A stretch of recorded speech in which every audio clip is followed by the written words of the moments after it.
women notoriously end things in their heads long before they end it. That is. I'm telling you. so I true. mean, That makes me miss my ex. even he knows.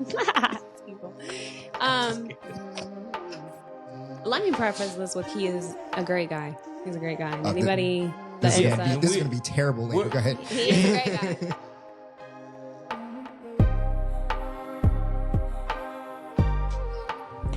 All right, welcome back to another episode of The Real Deal Podcast with Mr. Cleon Deal. Yeah, we don't want to forget about you. Happy to be in the building, baby. Happy to be in the building. Welcome back, sir. Welcome back. And myself, Brandon Haley. And today we have a very special episode with our first special guest, Maddison Taylor gang. That's what I thought her. That's what I thought her IG said originally, but it's just like Maddison Taylor, and I just be adding words because that's what my brain does. But I like it. There we go. Taylor So gang. welcome. Thank you so much for being here. Pleasure to have you to same. the male dominant podcast where we talk about women in relationships. So it's cool. Today we're going to get a different perspective, different voice, and you know, if you're watching the video, different look for the fellas, something for you to look at. You know what I'm saying? But thank you for joining us today. I usually don't like for people to give little backstories. Like we don't want to give our backstories. Right. We like to tell them through stories. But she has a pretty lucrative one. She was letting us know before. So go ahead and spend as much time as you want, but give us a little backstory of who you are and kind of your story. Okay. I'm going to try to sum it up for you. Make it quick. Take your time. Okay, so let's start at the beginning. Originally born New Mexico, not raised there. We moved to California. California, I lived the Beverly Hills lifestyle, Laguna Hills lifestyle. My mom's side of the family has done very well for themselves. Right. So I definitely lived in what a lot of people would consider the 90210 era. 90210, baby. She's basically TV famous already. No, absolutely not. Absolutely not. Childhood was a little interesting. Parents had me a bit too young, maybe not too equipped to. How old? Yeah, I was going to say how old. 16. She got pregnant when she was 16. Yeah, so, and my young. parents are 1 month apart. So wow, young. So they didn't have all the tools, right? Okay. That eventually led to me going to boarding school at 8 years old. So I moved out of the house and I across the states. So boarding school at 8 years old. What does that look like? That looks like Cali to jail, Florida. There was a move in between there. My mom was looking at places in Sarasota, so I had been exposed to Florida before. But yeah, a military boarding school. Oh my gosh. What some people would say looks like jail. And I get that question a lot. Were you a bad kid? That is the immediate thought if you get sent to boarding school. She told me the story, and I was like, "Were you a problem child?" I was like, "I used to be a problem child." So really good kid. I wanted to live at school. No, school was just a safe house for me. I was in a better situation there than I was at home. That's really what it was. So boarding school, I was there 8 years old to graduation. I graduated early. I graduated when I was 16, and then college didn't know what to do with me. That's a good age, 16. Yeah, right. Yeah, I graduated. I broke the curse. Break the generational curse. Right. Yes, you weren't having babies at 16, so that's good. And then I went to college. So I was Where'd you go? Institutionalized. I went to USF. Okay. So, Go Bulls. Yes, go Bulls. I went to college, and college was a wacky experience because I had been in the same institution for like my whole childhood. I had not been exposed to people with families. Most of the students that I grew up with were from China or Asia or Europe. So Americans were the minority in my school. So going into college was wacky. I actually resorted to just staying home and studying. I went real nerd in college. It's a real culture shock, huh? Yeah, a real culture shock. And then I met my best friend. She was my neighbor. Oh, I lived in the hood. Not just in St. Pete. In St. Pete. I went to USF St. Pete. Yeah, South St. Pete. We used to be out there a lot. Oh God. Okay, so you get it. 18th South. We sold a lot of insurance. Insurance? Yeah. Actual insurance. Okay. Life insurance. Life insurance. Real insurance? Okay. Yeah, For a long time. Yeah, I was on 18th Ave South. I mean, I was deep. I was in there. Yeah. But my best friend moved in next door. So that's how we met. And then college got great because I had somebody kind of show me how to be a normal kid. Not normal and like what? Like not a military kid. Like not waking up and cleaning my room every single day and having like a regiment and making like your bed. Making my bed. Having a routine and structure, which is actually good for it is amazing. It's amazing. Yeah. But to some extent, right? Moderation is key. That's true. So she made college fun. Kind of like got out there. I met people. I had a good like college experience. I did well in school. And then from college, I met a guy. I fell in love. Oh. Moved in with him way too quickly. Moved in? I know about that. Moved in with him way too quickly. I think we were together for like 4 months, and I was like, he asked me to move in. I moved in. Wow. So this is towards the end of my college career. So hold on. Just real quick. Now we're getting into relationships, and I'm just so curious as to why. How old were you when you moved in with him? I think I was like 19. Okay, so you didn't know what boundaries meant yet. No, and guys, I had never... you hadn't been in a relationship before? I had been in a long-term relationship before that. It was a nightmare. But I had no norms. I'd never seen like a happy relationship. I didn't know like you weren't supposed to move in. Like I just had no norms. This just sounded like it made sense. This made sense. I had roommates my whole life. So that, for me, I was like, I'm just moving in with a dude. I don't know. Right. So the opportunity came and you took advantage of it. Right. But based on like what you just said, you had no norms of what relationship is. I was reading his book or watching a podcast or something, and it was like the Angry Therapist. He was talking about like how did you grow up viewing relationships? Like how did you learn about relationships? And I feel like that is super important. Yeah. To affect our current relationships that we're doing here and now. Absolutely. So like you. No idea. What was it? Movies?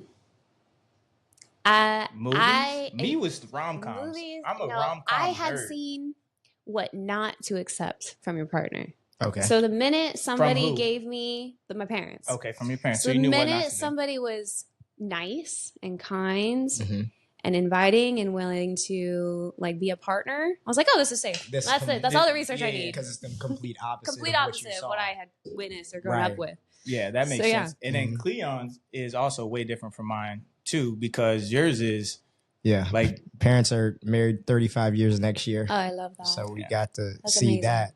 But like you said, I didn't really get to see what not to do. I didn't really get to. I just saw that it worked. Right. So, interesting question. Just my mom asked us. She said, "What could we have done better as parents?" And she told me what my brother told her is that when you guys were married, you guys never argued in front of us, so you made it look easy.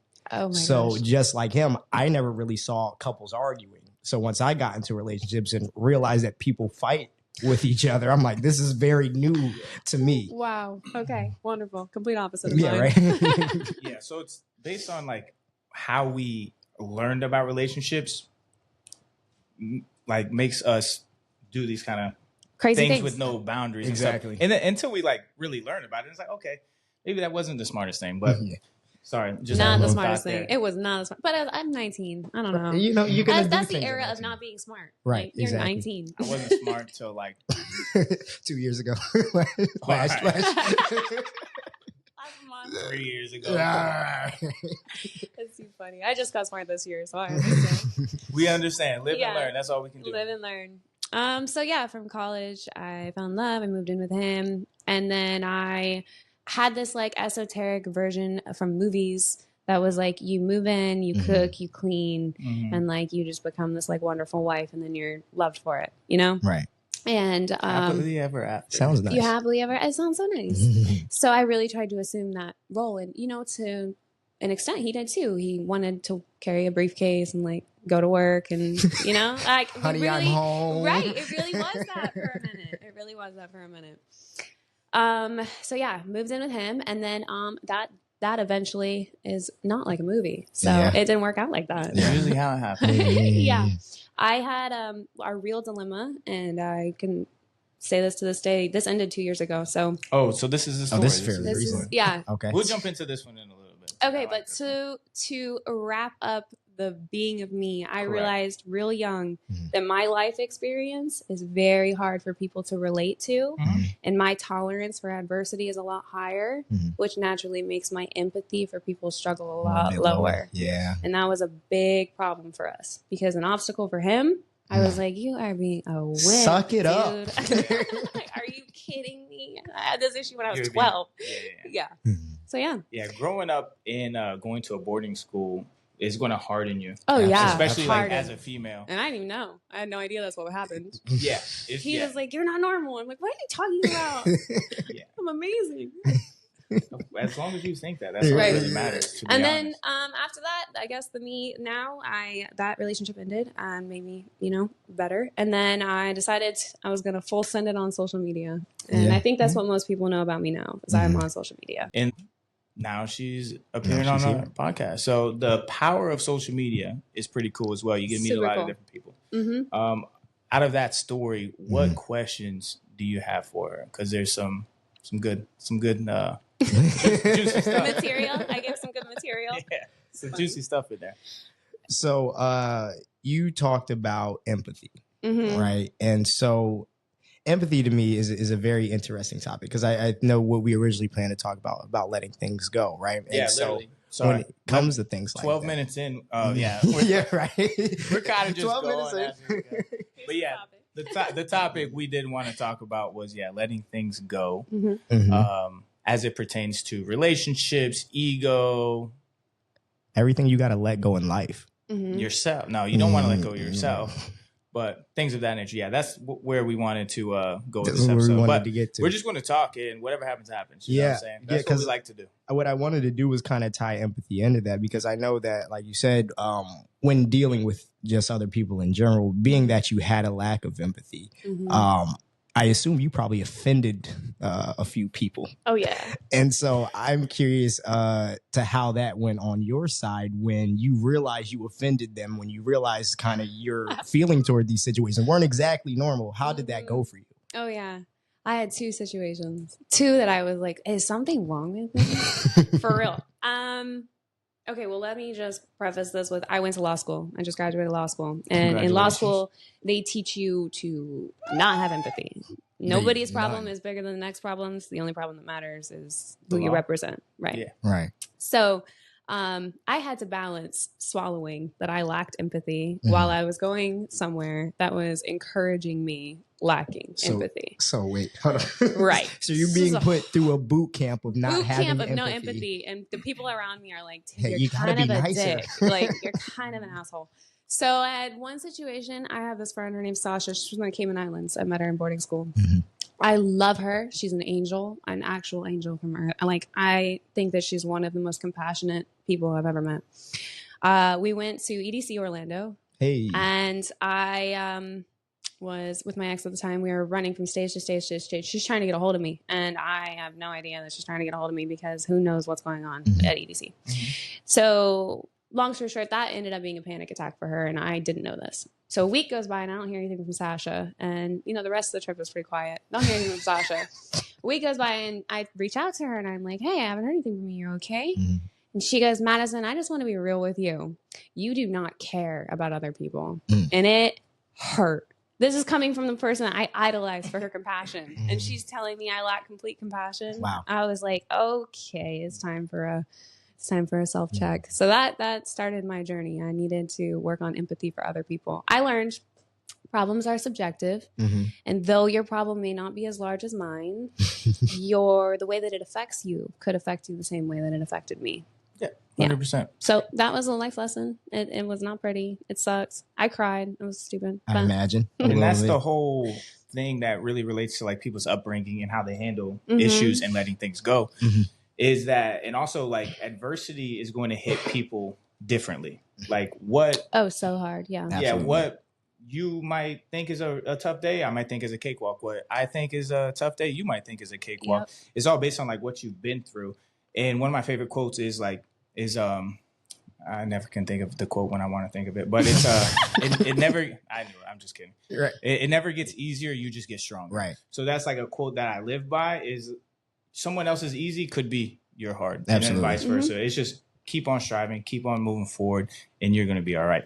But have empathy. Have empathy. You Have know, empathy. to bring that back to letting go, though, it does tie in really well because I had to let go of a super hyper dependent hard shell that I had around myself to be able to understand other people. And that was a journey. That was letting go of something I used. Understand you had that? Because that is all built through your childhood. 100%. I think when I would say like when people around me would be like, yeah, she's tough. Like she'll be able to do it. She'll be able to handle it. And that always bothered me. I'm like, okay, well, don't just tell me. You don't know. Like, thank you, but that's not cool. Like, don't. And then I realized I'm like, well, they're not giving me empathy because I don't give any of them empathy. Correct. And then I'm like, why do I walk around like I'm so strong and independent if I want people to give me empathy? So that I had to let go of that personality trait to really lock in to the golden rule. You know, treat people how you the way you want to be treated. Yeah. You know, so if you're not giving somebody empathy, or that's not who you are as an individual, they're not going to reciprocate that back to you. Yeah, it was a great life lesson. And then obviously the second time that it was evident to me that I lacked empathy, and I think it was on a much lower level, was with my ex. It was like I really had to empathize. So was he an emotional guy? Very emotional guy. Yeah. Okay. When you're mixing relationships, you're like, oh my God, I don't want to empathize right now. This is silly. Can we not empathize today? Can we not empathize today? These are facts. This is the timeline. This is the logic. Now let's get there, you know? But no. Yeah, but also this is something that is important. It's hard to do when you're in a relationship to realize it. Because I feel like I'm sometimes the same way where I'm like, why this girl called you that? Why are you mad about that? You know what I'm saying? Like when I'm in a relationship, like there's nothing, why would I... Bro, grow up. You'll be okay. You know what I'm saying? But when it comes to relationships and feelings and emotions, you have to meet your significant other where they're at in order to take them where you want them to go. So if my significant other, oh my God, the girl at work, I hate her. She did this. And I'm just like, bro, just ignore it. What's she going to do to me? Right. She's going to come at me now. But if I'm like, baby, come here. It's okay. She is a loser. She's a moron. Yeah. It's okay. Hey, now let me bring you to the kitchen. Go ahead and cook me. No, I'm just kidding. This is crazy. But you know what I'm saying. You have to meet them where they're at. You can't just show no empathy. It's hard to do because sometimes I find myself the same way of like, that doesn't seem like an issue. Like, cause I'm so nonchalant about things. I'm just like, I'll brush it off. Like, that's not an issue. Like, I tried so hard to just let everything go and not affect me. So if someone's, you know, we say before, someone has a problem with me, that's their problem. Right. But sometimes when you're in that relationship with your significant other, like their problem is going to become your problem. So you have to meet them where they're at. Otherwise, issues like that could happen. Yeah, something for me, what I've been accused of, right, in my relationships, I'm very process oriented. So for me, binary, it's ones and zeros. Either it is or it isn't. And that's just kind of where I've lived my life at. And it's even in my regular day-to-day job, I get in trouble for that. Because like I've been told you don't care how you relay the message to people. You're more delivery. The delivery of it. I'm like, but everything I said was right.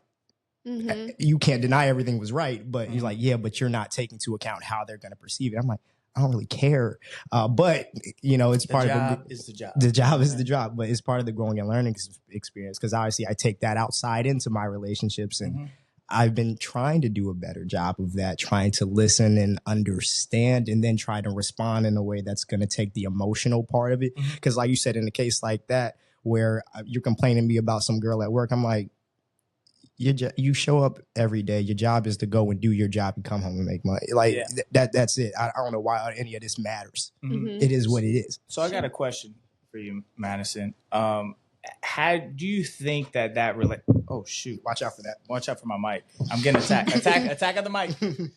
Do you think that your relationship would have ended differently had you had shown more empathy and met him where he was at emotionally? No. I don't, because you think it would have ended sooner? Or you would have dragged it on? I think having empathy at the expense of yourself is never good. Hmm. So if you are having to bring yourself down to somebody's level and somebody's ideology to comfort them, and it goes against the things that lift you up, it's going to end either way. That's detrimental. I There like we that. go. I agree with you on that. Yeah. So I want to dive more into this relationship because this relationship is pretty good. I think everybody knew about it. I do. It looked perfect. It Right. was one of those. Right. And I've been there. We literally talked about this. Right. But I want you to go into this, like explain it to us, because obviously this is the one that you at 19, right? You moved in. Yeah. So you moved in at 19. So how long were you together total? We're together for 4 years. Okay. for 4 months before she moved in. So there's already a lack of boundaries. But explain the story and what you did wrong, so that way somebody Can learn from it. Somebody can learn from it. Somebody going through a similar situation might be able to learn from it and end it before you ended yours. You know what I'm saying? Because we were having this conversation before the show. Well, you're like, it could have. Yeah. You could have ended it. Mm-hmm. But, and I had the same issue. You know what I'm saying? Easy. It's hard. Women notoriously end things in their heads long before they end it. That is.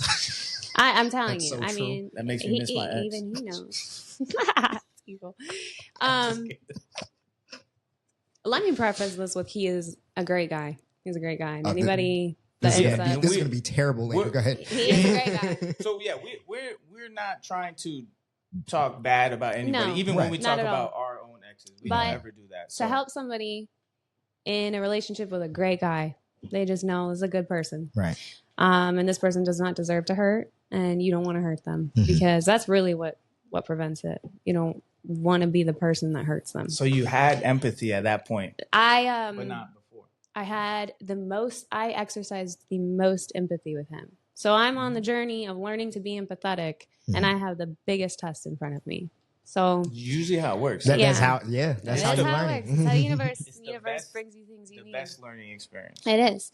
So, it started out picture perfect. Obviously moved in too soon, but all is well because we were super young, so his parents were still involved. So, like, they kind of helped curate the household, you know? Right. His parents are fantastic, so he had a really good, like you, he had a really good, like, idea of what parents should be like. And then we got to the adult part of having to do like real things, like go out into the world. Yeah. And I had already been out there because my childhood was crazy. So I had already experienced a lot of different people and different energy and problems and adversity and so on. And he had not.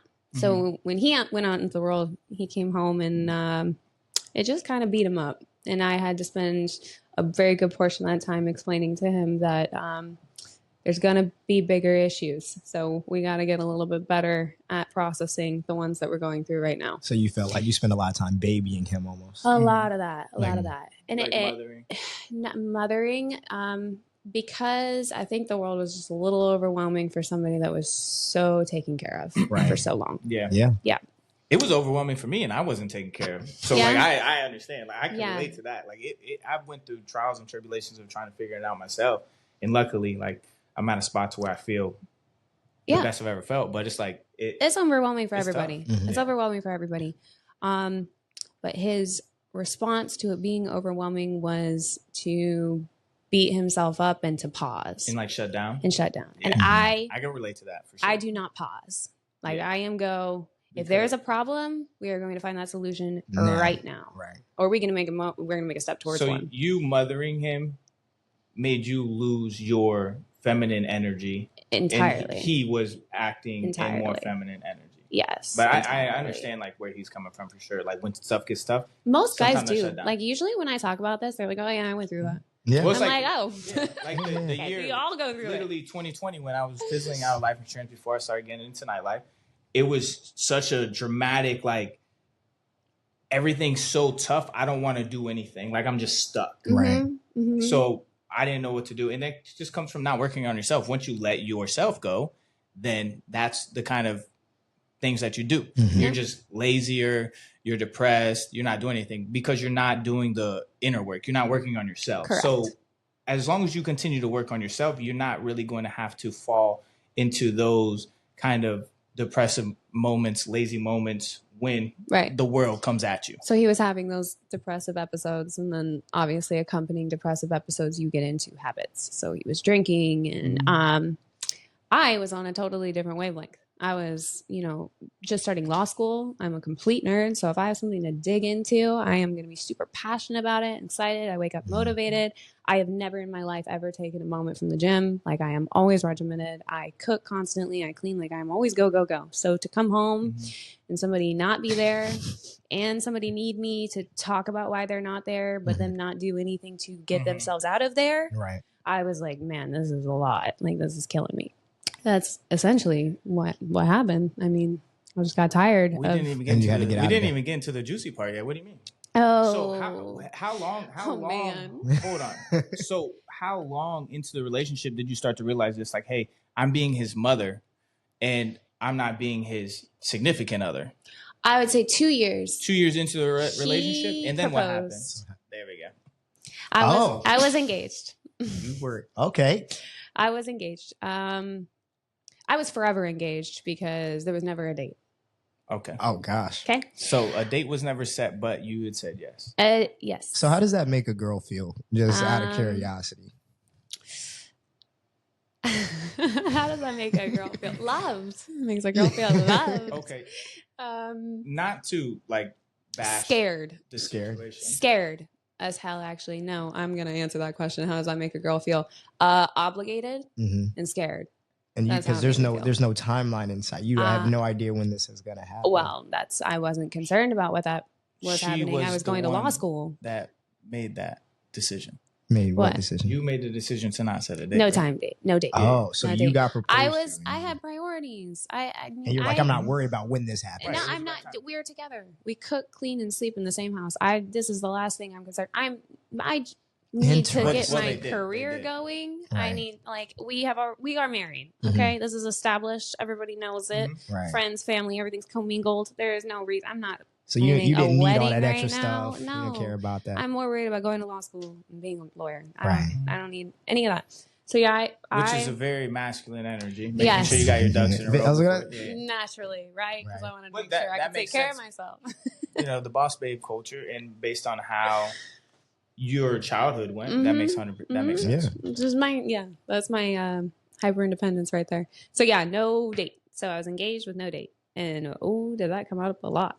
We're gonna set a date. Have you guys picked a date from his family? Of you guys course. Picked a date? Yeah. Then there was discussion of the wedding having to be in Minnesota, where he was from. That sounds terrible. Thank you. What? But he had a deep, passionate connection with his father's farm. So I knew none of this was for me. Like I said, grew up going to Laguna Hills and went to boarding school by myself. There's no way. Farms in Minnesota. I'm not a farmer. If you put me near a hunter, I'm going to cry. It's just not for me, So I knew there were very, very big signs that this was not my forever. Yes. And so how long did it take you to? How long did it take you to tell him that? Yeah, I don't know if this is going to be. It took another 2 years. Right. So. And you know what? I regret. Instead of telling him this isn't going to work because of A, B, C, and D. Right. I waited for him to make such a fool of himself that I didn't feel guilty. And use that as telling him I was done. That makes sense. And that I regret. That's tough. I should have manned up and been like, dude, I don't want to marry a hunter. I don't want to fly to Minnesota on the holidays. I don't even like the cold. So did you know when he proposed? You can be honest. We're a hot podcast, humble, open, and transparent podcast. I think I can't remember. I know that it was either before or right after. I think I was still in the haze of somebody's treating me right and I'm safe at night when he proposed, and convincing myself oh my gosh, I do want this forever, every day. So saying no was out of the question. I wasn't gonna say no. I wasn't gonna say no. When you found out, then that's when it took another 2 years? You found out you wanted to end it, break it off? No, that took 1 year. That was a solid year of just okay, maybe this isn't for me. I can't do this. So that's when you broke up with him in your head. Mm-hmm. And then you still stuck around. Mm-hmm. You become a little bit cold toward him, I'm assuming. Yeah, he loved to call me a robot. Mm-hmm. Yeah. Yeah, very robotic answers. You also don't want to argue with somebody that's being taught how to argue. Like, that's not fun. I kind of do. I won't argue. I think I would get joy from that. I will let you talk and talk and talk. Yeah, that's what I do. And then I will lay out everything you said, and I'll be like, and this is the point you were making? And then usually you're like, oh. So yeah, arguing with me was not great. So I know that was killing him in the last year, and obviously it was killing me to always win. I didn't want to win anymore. Like, I'm tired of it. So I stuck around for a year because I thought I could rehabilitate this man. I was convinced I could get him in the gym. I could get him on a plan. I could get him waking up early. I could get him a job. I helped him test for his Series 7. I quizzed this man. I was convinced I could rehabilitate him. This could be the man that takes care of me. I just have to take care of him right now. So was he not disciplined or motivated in himself? None. He tried, but he just did not have the tools. Like, no one gave him the tools. No one said, you need to do this alone. Like, at some point, you have to do this alone. No one told him that. By yourself, for yourself. Yeah, by yourself and for yourself. You got to sit with yourself. And not only that, but this might go against some people's beliefs, but as a man, you not only have to do that for yourself now, you have to prepare to do that for others. So there is no, I cannot baby you anymore. You're 26. No, it's not happening. No, I agree with that. That's what happened. As a man, you do got to be a provider. So you got to take care of yourself on a consistent basis. Then you got to take care of your wife. Then you got to take care of your kids. Yeah. I don't think any man in their early 20s should be in a committed relationship with I don't think any man in their early 20s should be doing anything but marrying themselves. You heard it here first. I just really don't. I really don't. If you are not committed to setting yourself up to provide, then don't get involved with somebody. Yeah, and that's kind of what we talk about. We talk about that on Until You're Here, Here, and Here. On one of the episodes, is to finances was the biggest thing. Make sure you're financially stable first before you hop into a relationship, because then the lack of finances in a man is just going to create so much more insecurities, you know, and it's tough. I've been there. I know, because I've had the worst ones. When you have money, it's like, okay, that didn't work. We got money. It's all right. Right. It's cool. Right. It is what it is. I don't care. I got it. So it's all good. Based on that situation, because getting engaged, I think, is a pretty big deal. A huge deal. How can you help somebody that might be in a similar situation or has been in a similar situation? What would your advice be to them, how they could end it sooner and not wait till the dude makes a fool of himself and then be like, yeah, you made a fool of yourself, I'm done. And make him feel like that even worse. Yeah. That's harder for a guy. That's so hard for a guy to go through. Now he thinks he messed up. Well, that's right. But that's also how majority of guys end up breaking up, because guys don't really break up with girls. They just wait until the girl breaks up with them, and it's usually because after all she's done these things and she just can't take anymore. But that's a topic for another day. But you know what I think the number one ingredient is for letting go when you're in that situation where you're just like, I don't know if this is for me, but it could be for me if this and that, is just accepting that it's not. People do not accept that it's not. Like, you will convince yourself that it could be way long before you accept what it is. So if you're in that place in life where you're with this person, you've been with them 2 years, 10 years, 15 years, you have all these plans and all these expectations together and you share the same vision, but there's just something not clicking, you're probably focusing on what it could be because that's the image you guys have built for each other, but you're not accepting what it currently isn't. And when you start accepting that, letting go becomes so much easier. Really, it is what it is. It is. When I started accepting, okay, I want the guy that provides, and I want to, live in this big house and be this badass lawyer and be this team and maybe raise kids and so on. I want that, and it could be that. But is that what it is? No, what it is me coming home every day and having to pep talk a grown ass man. That's what it is. But when you don't let go, you just focus on what it could be, what it could be. And you talk about what it could be. And you do all these little tiny things to try and fix it so that it becomes that sooner. And then none of that works. And then you just get more defeated. And it's all because you couldn't accept what it is. Yeah, any relationship where you have to keep talking yourself back into it on a daily basis. It's accepting what it is. I wish I would have just been like, this is what it is. Just making that executive decision, right? What am I doing? This is what it is. Yeah. I don't know. A lot of people messaged me after that because my relationship with social media, like it was on social media and social media was just coming up. So like we kind of had like a couple presents. A lot of people would ask me like, how did you know? Like people would DM me like in relationships, they're in their own relationships. How did you know? How did you know when to walk away? And I'd be like, if you are reaching out to strangers on the internet to ask them when they knew, I promise you, you need to face what's going on. Yeah, right. yeah, Absolutely. At that point. Right. Yeah, at that point. So I think, so another part I think of letting things go is also, of course, when people offend you and we hold grudges. Now, on a daily basis, right? There's a lot of people who walk around holding a lot of things because of what people have done to them. So obviously, we talked about a lot about what you interacted with somebody else. So I'm curious as to know what's something that someone's done to you that you held on to that kind of had a negative impact on you.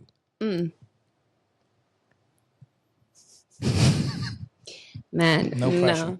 Holding grudges is only hurting yourself. I don't do that. Ooh, literally. There it I is. really don't. I don't think. You're speaking out of my head right now. Yeah, I don't think anybody deserves that from me. Mm-hmm.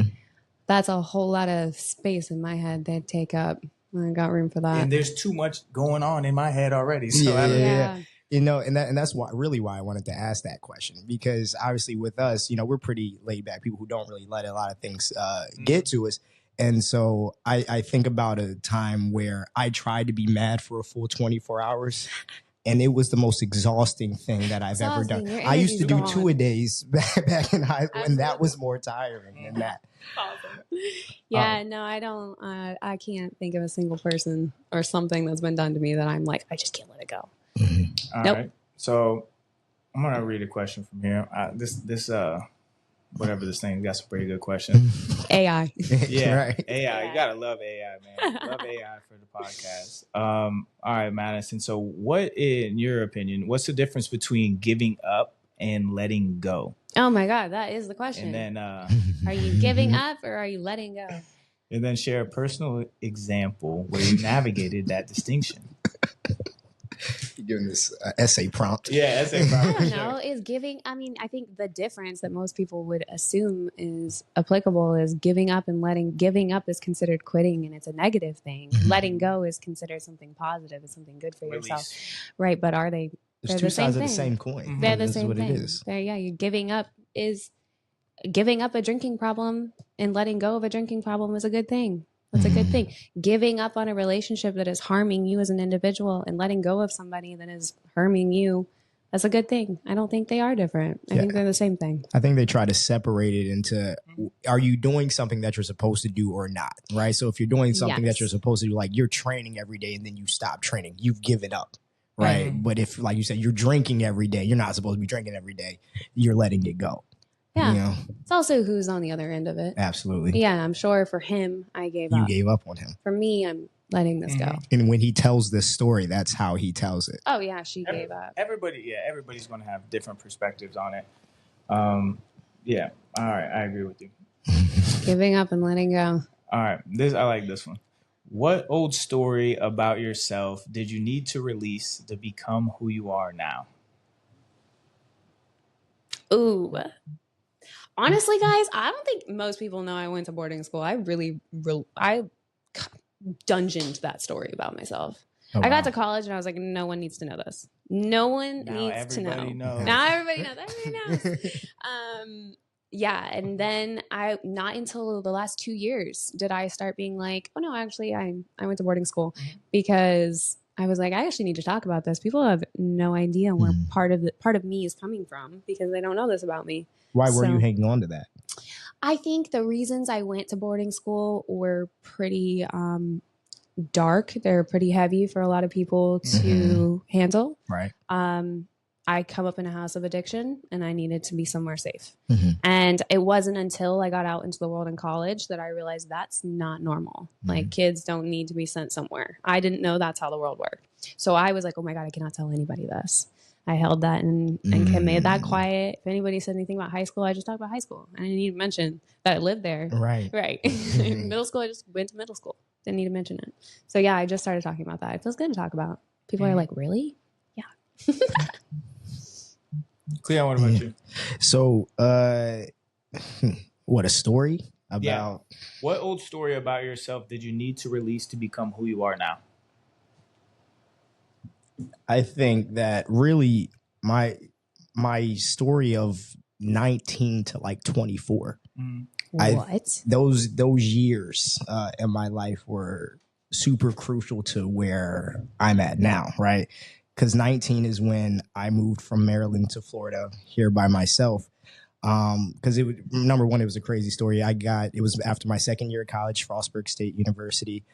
I was doing terribly for whatever reason. I was always good in school. I was, out of all my siblings, I have 5 of them. I was typically, as far as academically, I was typically up there. Mm-hmm. For some odd reason, I'm failing most of my classes. And I was like, I just want to go somewhere else. I want to do something else. My original plan, my parents made me make them a PowerPoint about where I wanted to go. That's awesome. Yeah, my mom's a teacher, so that, That's pretty awesome. on brand for her. I gave her an ABC pitch. Right. So my A option, I was like, I want to go to Arizona State University. They're sending a bunch of letters. I want to go across the country, go to college. But obviously at that point, you look it up, it's the number 1 party school in the nation. Yes. Coming from where I come from, they're like, absolutely not. That's not happening. My second option was moving to Florida because I had family that lived in St. Petersburg. Mm-hmm. So obviously being 19 years old, coming up in a place where my parents were very involved in my life, they're like, you need to be somewhere. If something's wrong, somebody can help you. Right. You don't need to be anywhere by yourself. Good parents. Right. Wonderful parents. It makes sense now. Right. So at that point, so that's what we decided on. So I moved out here to Florida. I had 3 days to come up here because my mom booked the flight to come with me. We had 3 days for me to find an apartment, get approved by that apartment, move all my stuff in. Mm-hmm. And so that's how I ended up finding those low income apartments that we were talking about. Because at the time, I don't even have a job solidified. Mm-hmm. I was working at Chipotle in Maryland. You were roughing it. Yeah, I was just fingers crossed that they were going to transfer me and then come and accept me over here. I'm like, I don't see why they wouldn't, but basically I'm just operating off of hope. So I wasn't working for like the first month that I was living here. Mm-hmm. I had enough to pay the rent. Rent was $400 a month. So, cool. Awesome. So then I go there, start working at Chipotle, right? And then I start getting involved with the young ladies here in Florida. I built bad habits in Maryland with women, and then obviously I got out on my own with my own place to live at, and then carried those bad habits here. Ended up in a lot of interesting situations, to say the least, that we get to tell a lot of stories about here. And I went through obviously phases of being very, very broke as well. So being broke while also not really failing at relationships, because I was playing the game. I was out there. I was having a good time. Yeah. So I won't call it a failed relationship. I was doing exactly what I planned to do. I was successful in that. But in being successful in that, it obviously created a lot more problems for me than good. So obviously I had to grow out of that. I had to make certain decisions. Sometimes I still think about girls that I didn't go and pursue, who are married with kids now. Like, me and you could have been great together. Could have been, but I was still right. Oh my God. Toxic. Because you got to think, once I started to mature a little bit, as guys, we put girls in different categories, right? Mm-hmm. So this is a girl who I'm going to go have fun with, rather than this is a girl I could probably be in something that would be great long term, but I know that where I am now, that would absolutely not work out. So then you make a decision to leave her alone, and I made a decision like that, which ended up great for her. Because she's married with a kid now. But I still, every now and then I have the thought pop into my head, but still it was the right decision. And I think that was kind of the first part of me seeing that, okay, maybe I am maturing a little bit after getting it wrong so many times. Maybe I'm getting there. So then obviously we transition to where we're selling, life insurance. And then I get involved again with, certain young lady, while still involved with another young lady, creates a big mess there. And I get to go through all those toxic things that you see on the internet, with girls showing up to your house, banging on your door, calling your phone 1,000 times, cussing you out every day. You blacked all this out. Yeah, right. You blacked it all out.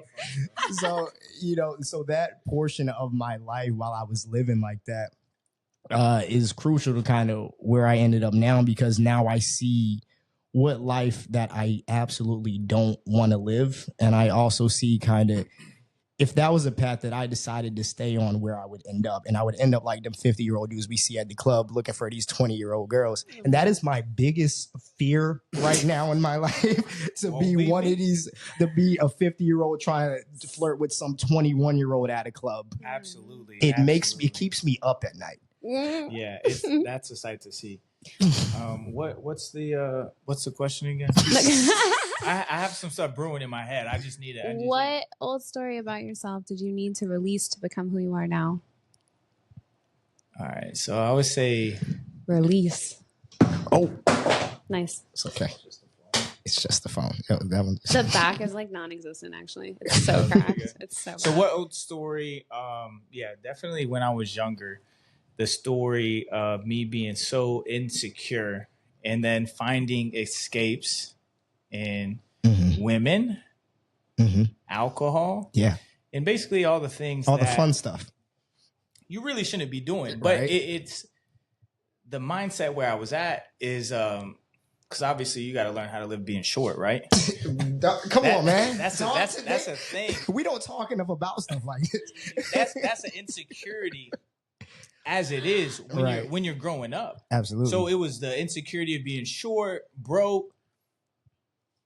Everything girls say they don't want on a daily basis. Everything that people say that they don't want. So it's like I didn't have enough faith and trust in myself. So I used alcohol and women to give me self-validation. To show you, hey, I can do this. I'm the man. I'm so cool. And it was even worse when I was in college, because then I would just do it if like some of my boys would be like, oh, she's hot. But, I bet I'll go do it. And then I'll go, now I'm the man. I'm so cool. I just did that. High fives all around. Literally. But it's like, why did I do that? Oh, because they thought it was cool. So I'm literally just seeking self-validation because of all the insecurities that I had when I was younger.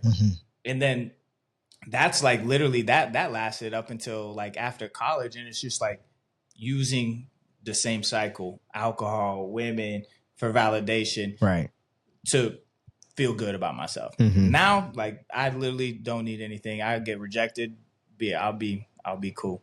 I don't need alcohol, don't do that anymore. But that was a story that I literally held on to about myself for the longest time, because I needed validation to feel secure about myself. And that was it. As soon as I let that go, changed, man. You get to live a little bit more Short free king. after that. Short kings, baby. Yeah, King. Man. Yeah, no, I love my height now. I love my height. I'm sure. My favorite thing about being short is taking a tall guy's girl. It's funny because that went through my head while you were talking, and I was like, "Nah, I'm gonna leave it alone for today." But absolutely, because it's like, imagine hearing somebody tell you exactly what they want. It's not you, it's what they have, but then somehow they still end up there with you. You know what I'm saying? But being short, you have to develop a personality. You gotta be able to really talk. You gotta be able to look them in the eye. You got to be able to do all of these things. Whereas guys who are tall get girls just because they're tall. Going to college, they're like, yeah, I like him. He's tall. I'm like, you don't think he's attractive. You haven't said that he's attractive yet. You just told me he's tall, and that's the reason why you're interested in this. Yep. I'm like, I don't get it, but it's cool. It's not a thing for me but at all. The more secure you are, that's what's going to really attract what you want. You know what? That's great, because the story that we need to release about ourselves, mine was social media. I needed to let that go. It became an obsession. I was flying all over the world, flying to different states, hanging out with these people that had all this clout, and it felt like it was doing things for me. And I knew that I was not happy. Famous. Instagram, famous. Just the fast club life I was in crazy places. I was underneath the freaking, I just learned this last year, actually, that underneath stadiums, there's bars. Did y'all know that? We're not important enough to go there. Right. we didn't get invited. Right.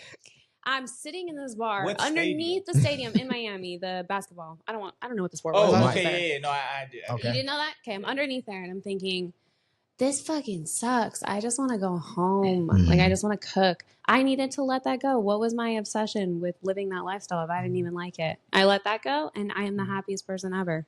Well, that makes sense, right? Because you come from a place that's very disciplined and very structured. Exactly. So coming out to something like that, it's like absolute anarchy almost. Anarchy and just fake. Yeah. But you probably like the crazy because you were so used to having all the structure. I'm really used to wild. Like I come from a wild family. My family's wild. They're flashy and they're loud and their opinions are out there and like that. It's funny because social media makes you think that all these people are independent. They all have their own personalities and they're all social. No, that's not the case, actually. They just found a character that they're really good at playing that gives them likes. So when you're out with them in real situations and they run out of the character, it's very awkward. Very awkward. I'm a boring dude. So you find yourself sitting like alone a lot because you're like, I don't have anything else for you. I've told you all of the people that I've met. You've seen every picture of every event I've been to. I have nothing else to share with you. And it was empty. I had to let that go. Let social media go. Now it's positive. I use it very positively. It's motivating. I wouldn't say social media is like bad. No, but not at all. Getting into that lifestyle is it's just a mask. You know what I'm saying? You're just masking any kind of problems, issues. It gives you a lot of validation. Is that what is that you think at the time is what you were looking for? Super. Absolutely. I just left what everybody thought was the perfect relationship. And I wanted to show everybody I could do every single bit of it. Everything that I ever wanted to do. I'm going to do this year. I'm going to do it this year. I'm going to be on a plane 3 times this week. Like it was silly, but I had that go with a relationship or a situationship end. Then I'm like, all right, and I'm going to go talk to her friends. Show her I can do No. Unacceptable. This is unacceptable behavior. It wasn't a relationship. It was a situationship. Okay. This is when I was still holding on to the story of insecurity and validation. Yeah. No, this was a while ago. This wasn't recent. I'm just letting you know that's when it happened. Right. We all got to live and learn. We all got to grow up. It was very childish, but I think I was using social media as a as an adrenaline rush, because when you experience, so I'll tell you why social media is addicting and why you see all these girls on men's boats. I'm going to explain to you. How do you get on a men's boat? How do you get on the boat? And ladies, if you're listening, if you can let this go, if you can face this, I promise you, you will find something so much better and so much more giving. This is a lot of Tampa girls, so listen up. In this culture that get invited to the club and then meet the group and then get invited on the jet and then get invited to Hollywood and then invited to this, that is an adrenaline addiction. Your cortisol is addicted. You need more people, bigger events. You need to be around more fame. You need to do more on the weekends. You can't just be at home and in silence. You are addicted to adrenaline. And in order to get that adrenaline, you change your entire character. And then eventually you end up hollow because you have sold yourself to the people around you. And I'm telling you, all these girls that look like clones of one another, all they are is addicted to the adrenaline. They want to go to the next club. They want to be on the next reel. They want to, all that stuff. It's an addiction. It girl. It is an addiction. They are, promise you, they are not living. They're showing up. They are showing up and they are convincing themselves that it's fun. And then they're exhausted. That type of lifestyle is not attractive. It's too much. At all. Yeah, I think because the idea there, of course, with social media is to show people a life that they would want. And that's why people, which I mean, that's never really been my thing. Like I've never looked at anybody like, oh, I want their life follow. Right. But that's kind of what it ends up is like a lot of people see you like, I would love to do all those things, follow, and now they for whatever reason they enjoy seeing. It's like those videos with kids opening presents. Like little kids love watching videos of kids open presents. It's so weird. Right? It's so odd weird. that's what the attraction is, but it's kind of like the same thing just as adults a little bit. It's an addiction. It's an addiction to adrenaline for sure. So let go of the boats. Let go of the adrenaline. Just be with yourself. Like make sourdough bread. Sleep in. Bake. Be alone. Meditate. Be alone. Meditate. Yes. This is a question that I do want to ask you as well. Because you I'm not sure if this really relates to you right now, but I know you use social media, do a lot of modeling. You're very revealed on your modeling photos. How does that like relate in your relationship? Like, not well. Do you think a guy, because if you want a masculine man, sometimes they might not always approve. I'm very like, it's your body, No. your choice. Don't. But respect me. No. You know, I'm going to be real. I'm going to be real as fuck. Talk to him. And all these models that are my friends are going to hate what I have to say. Mm-hmm. I used to defend me being naked in front of cameras all the time. It's art. It's for a brand. It's an opportunity. They don't look at me like that. Okay, that's not true. They're definitely looking at you like that. Guys do look at you like that. That's what guys do. And if they're not looking at you like that, who you're posting it for is. Exactly. 100%. And if you think your perception, people's perception of you does not matter, wait until it does. Wait until you sit down for a job interview, or you're talking to somebody you fell in love, their family members, and their kids find your Instagram. Your perception does matter. And when you start upholding your perception intentionally and you start receiving respect from people around you, you start to, you start to think about the things that you did and you validated. Being naked on the internet is not cute. Well, it's not naked. I think that there's a difference between being artistically figured in a photo. Okay. Yeah, that's very different from sticking your cheeks on a bathroom mirror and taking a picture and saying it's for Fashion Nova. Disrespectful. Okay. If you have a man, that is disrespectful. Or let's take it a little differently, because we live in Florida. Right. And we love to say swimsuits are, it's just a swimsuit. It's just a swimsuit, right? Okay, but if you're in a swimsuit and you're doggy styled on the beach with the waves crashing up against you and your swimsuit's this big and all you see is the side. Dental floss, basically. No, you posted that because you need the validation that you posted it. It took me 2 years to get out of that mindset. 2 years. Oh, it's just a picture.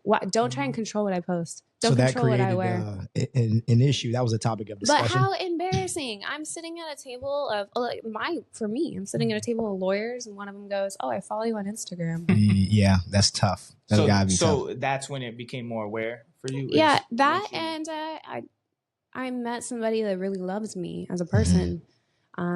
He doesn't need me to be naked. So I was like, wow, it would really be nice to not have to be naked for people to love me. Well, what condition did I set for myself? Why do I need to look like these girls that are getting love from people that I don't even want love from? Right.